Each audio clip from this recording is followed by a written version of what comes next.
Assalamualaikum warahmatullahi wabarakatuh. Teman-teman yang disayangi Allah, yang dicintai Allah, yang senantiasa istiqomah di jalan Allah, semoga sehat-sehat selalu. Kali ini saya mau sharing tentang musibah. Mungkin diingatan kita masih tersimpan memori tentang tsunami dan gempa bumi yang pernah menghantam tanah air.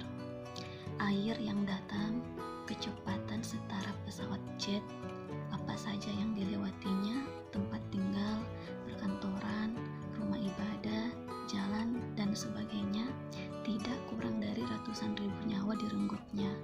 Tanpa pandang bulu, bayi-bayi, anak-anak, bahkan orang dewasa hingga orang tua, air mata pun berderai di antara gelimpangan mayat.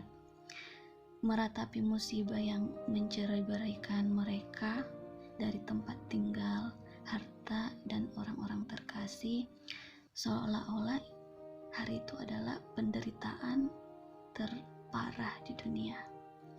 Teman-teman yang Allah cintai, insya Allah amin. Berbicara tentang musibah, tidak ada satupun orang di dunia ini yang mengharapkan musibah. Saya, Anda, dan juga saudara-saudara kita di daerah yang terkena bencana tidak menginginkan musibah itu datang. Hanya orang gila yang menginginkan bencana atau menyiksa diri sendiri. Karena kenapa mereka tidak memiliki akal yang sehat?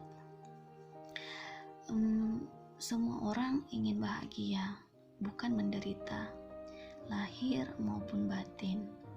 Kita menginginkan kesehatan, kekayaan, suami yang soleh, atau istri yang cantik, anak-anak yang cerdas, dan pekerjaan yang mapan. Pada setiap doa, salah satu yang kita panjatkan adalah memohon keselamatan lahir dan batin.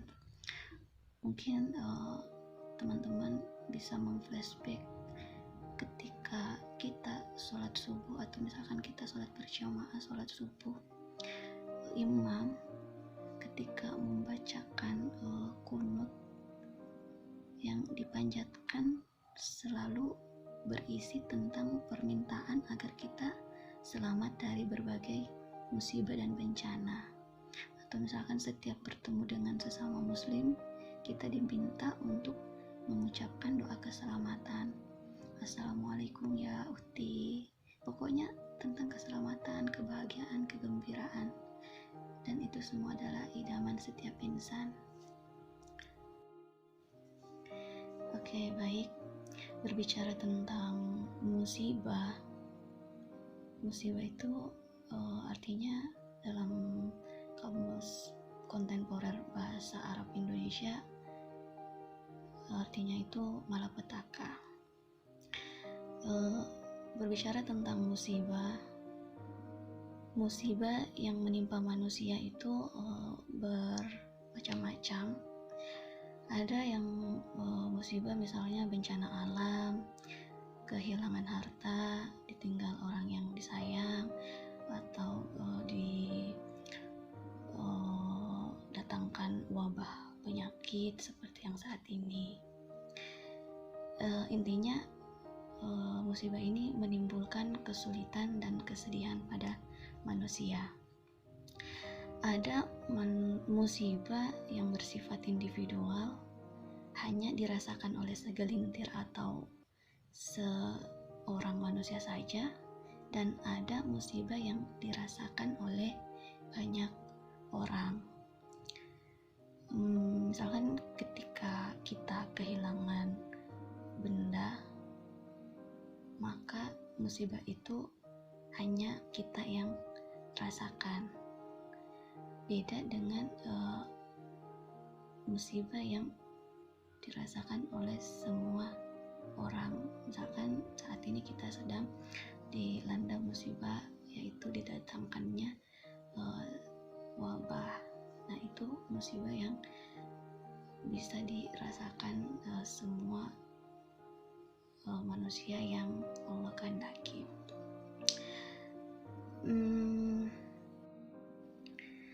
Musibah memang sudah Allah takdirkan. Ia adalah sunnatullah dari kehidupan. Mungkin para geolog jika melihat suatu musibah, misalnya tsunami, nah para geolog memandang bahwa tsunami ini akibatnya benturan lempengan bumi di lautan yang kemudian melahirkan air bah atau meluapnya air.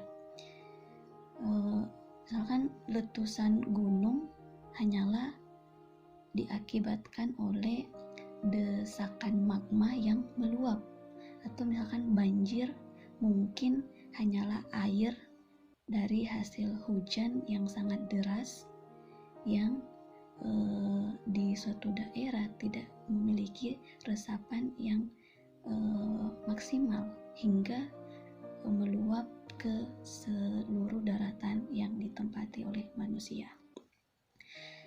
Tapi lebih dari itu, alam semesta dan segala fenomenanya adalah bagian dari kekuasaan Allah Subhanahu wa Ta'ala. Mungkin teman-teman masih ingat seorang fisikawan terkenal yang dipanggil dengan ayah Einstein atau Bapak Einstein. Beliau itu mengatakan bahwa Tuhan tidak bermain-main dengan alam semesta. Jadi musibah adalah pertunjukan kekuasaan Allah yang mengecilkan kebogahan manusia. Jangan melawan kekuatan alam semesta. Nah, itu sudah disampaikan oleh ahli fisikawan. Berbicara tentang azab, saya sering mendengar kata-kata ataupun tulisan-tulisan di sosmed yang menulis tentang berita-berita saat ini, yang dimana saat ini kita sedang diuji musibah, yaitu didatangkannya wabah. Mungkin teman-teman sudah tahu wabah apa itu. Banyak di antara kita mengatakan ini adalah azab dari Allah karena kita terlalu banyak maksiat, karena kita tidak taat kepada Allah. Pada buku yang saya pelajari, yang saya baca, di sana membahas tentang azab. Nah, azab itu hanya ada di zaman para nabi dan rasul sebelum baginda, sebelum Nabi Muhammad SAW. Nah, pada masa itu setiap pembangkangan pada para nabi dan rasul langsung mendapatkan balasan, langsung diturunkan azab, dan itu langsung kontan diturunkan. Nah, pada zaman Rasulullah sudah bukan azab lagi. Nah, dalam Quran surah Al-Anfal yang artinya dan ingatlah ketika mereka orang-orang musyrik berkata, "Ya Allah, jika betul Al-Quran ini dialah yang benar dari sisi Engkau, maka hujanilah kami dengan batu dari langit, atau datangkanlah kepada kami azab yang pedih." Dan Allah sekali-kali tidak mengazab mereka sedang kamu berada di antara mereka, dan tidaklah pula Allah akan mengazab mereka sedang mereka minta apapun. Quran surah Al-Anfal ayat 32 sampai 33. Pada ayat ini Allah Subhanahu wa Ta'ala memberikan keterangan, meskipun manusia menentang dan mendustakan ayat-ayat Al-Quran, misalkan pada zaman Abu Jahal, lalu Rasulullah memintakan azab pada mereka, tapi Allah tidak memperkenankan untuk didatangkan azab. Nah, hal itu dikarenakan pada zaman itu masih ada Rasulullah SAW yang berada di tengah-tengah umat. Terus masih ada umat yang memohon ampun, yang senantiasa beristighfar di tengah-tengah manusia. Jadi berbagai macam musibah yang menimpa kita sekarang ini bukanlah azab atas kemaksiatan atau ketidaktaatan kita kepada Allah, akan tetapi ini adalah sunnatullah yang berlaku atas kehidupan di dunia. Allah menetapkan dunia bukan sebagai area pembalasan atau darul jaza, melainkan sebagai amal atau darul amal. Musibah berlaku objektif. Ia menimpa siapa saja tanpa pandang bulu. Baik itu orang-orang kafir, fasik, nifak, bahkan yang mukmin pun tertimpa karenanya.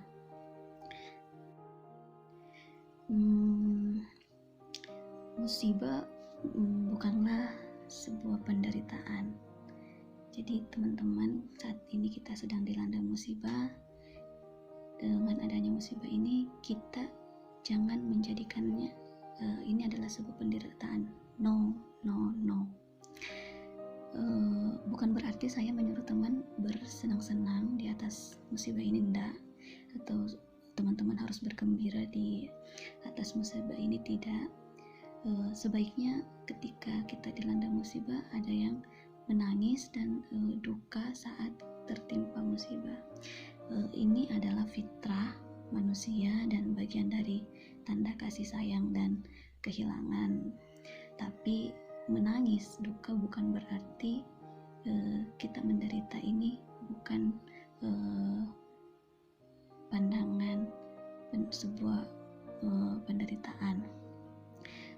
Teman-teman jika ada yang pernah belajar tentang filsafat, para filsuf mengatakan bahwa musibah adalah objektif, sedangkan penderitaan adalah subjektif.